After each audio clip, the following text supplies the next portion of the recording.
We have more for your ears only. I'm Catherine Herzog. I'm David Alpern with this quote from the news. If they wanted to avoid a confrontation between these groups, why didn't they intervene?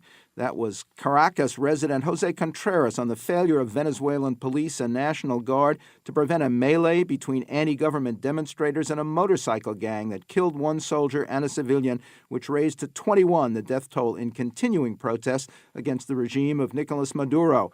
Now this.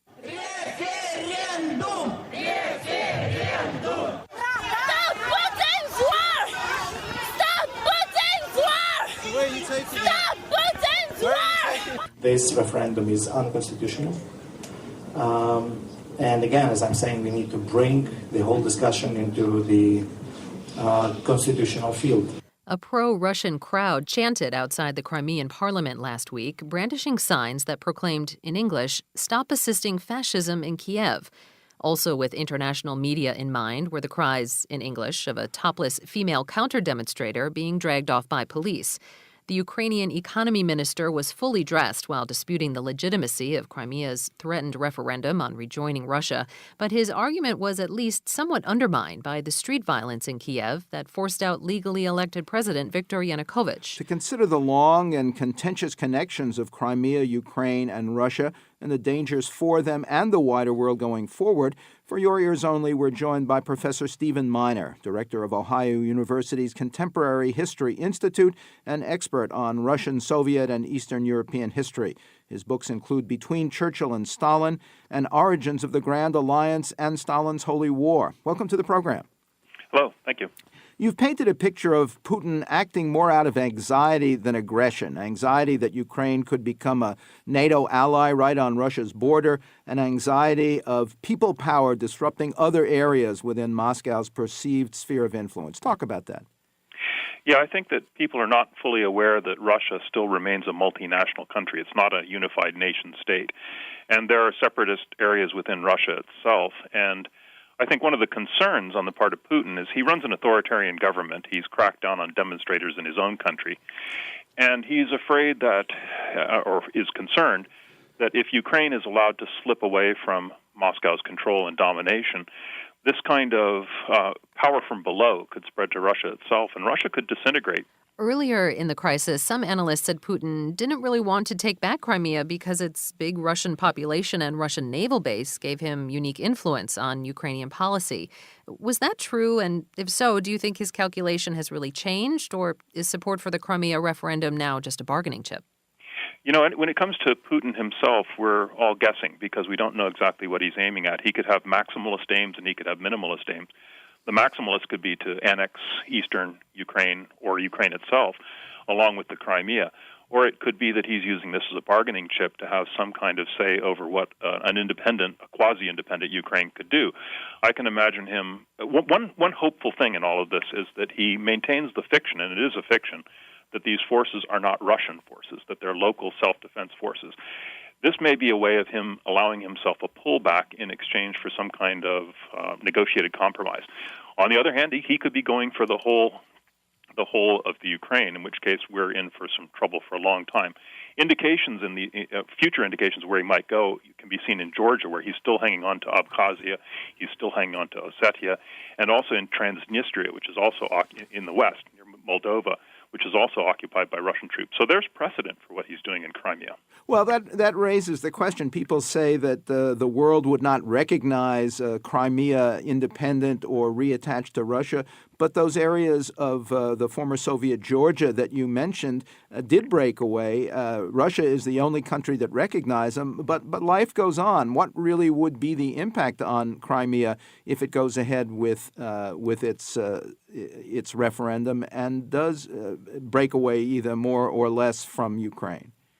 I think there's precious little we can do in the short term to force Russia out if it's determined to pay an economic price to keep these areas. But the future lasts a long time. And you'll remember that the Baltic states were incorporated into the Soviet Union back in 1940. And the Soviets, that seemed to be eternal, and we seemed to think we had to accept that. But we never recognized it. And ultimately, they were able to reestablish their independence. So I think not recognizing something is a long-term marker that, okay, you've got this, you've got the power to enforce it, but we don't accept it, and the worm will turn eventually. One key to Russian leverage on Ukraine and Western Europe is its supply of oil and natural gas. How much of a counterweight anytime soon do you see in supplying more of America's new glut of natural gas to the area?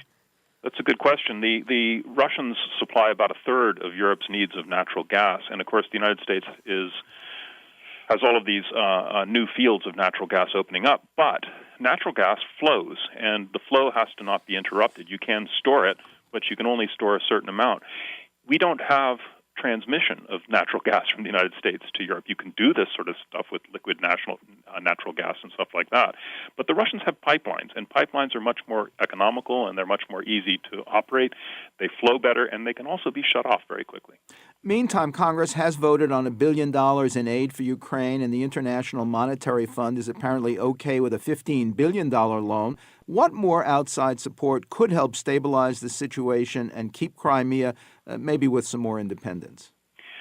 I think that we could do a number of things in terms of supporting the government. We could certainly train, for example, their police force.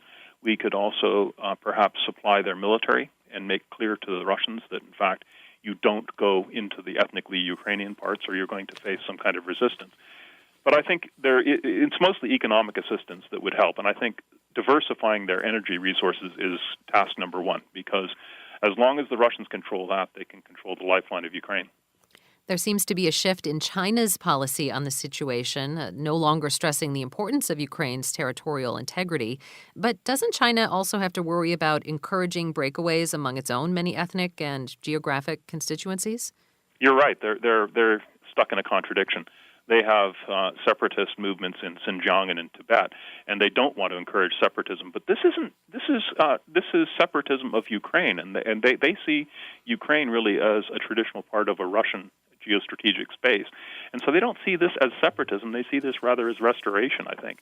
And also they're pulling closer to Russia because they have their own problems with the United States, and both Russia and China think that America is past its prime. Here's a question we just asked our previous guest, Princeton professor Julian Zelizer. Do you think Republicans are right to blame President Obama's restrained response to previous provocations, the terrorist attack in Benghazi, Syria's use of chemical weapons, for emboldening Putin, or was he provoked more by the policies of past U.S. presidents in expanding the NATO alliance ever closer to Russia's border and accommodating those Russian advances in Georgia?